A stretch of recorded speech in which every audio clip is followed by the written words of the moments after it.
महावीर प्रसाद त्यागी जी ने कहा कि आपके सर पर भी एक बाल नहीं, वो चीन भेज दे क्या?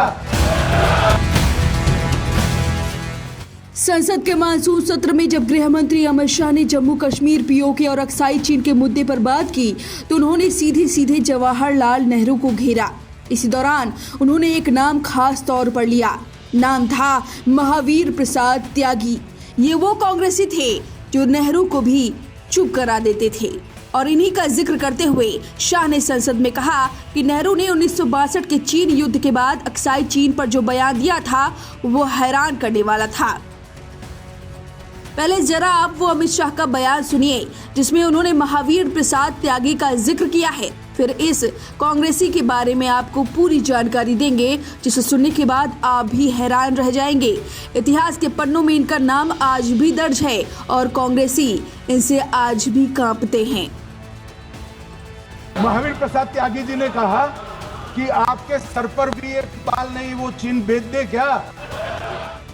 आपको बता दें, महावीर त्यागी कोई आम नेता नहीं थे।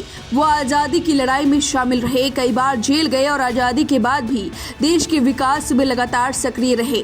वो 3 बार सांसद चुने गए हैं, साल 1952, 1957 और 1962 में। देहरादून, बिजनौर और सहारनपुर के कई हिस्सों में उन्होंने संसद में लोगों की आवाज उठाई। त्यागी कांग्रेस पार्टी से थे और केंद्र सरकार में राजस्व मंत्री भी रहे। वो संसद की लेखा समिति के अध्यक्ष भी बने। लेकिन जब बात देश की जमीन की आई तो उन्होंने अपने ही पार्टी के प्रधानमंत्री नेहरू की आलोचना करने से वो पीछे नहीं हटे। संसद के अंदर नेहरू को उनकी ही बातों के लिए खुलकर टोका। 1962 में जब चीन ने भारत की जमीन कब्जाई थी तो त्यागी बहुत नाराज थे। संसद में उन्होंने अपनी टोपी उतार दी, गंजा सिर सहलाया और कहा, अगर बंजर जमीन होने से उसकी अहमियत नहीं रही तो फिर मेरे सिर को भी चीन को दे दो। उनका यह तंज आज भी याद किया जाता है।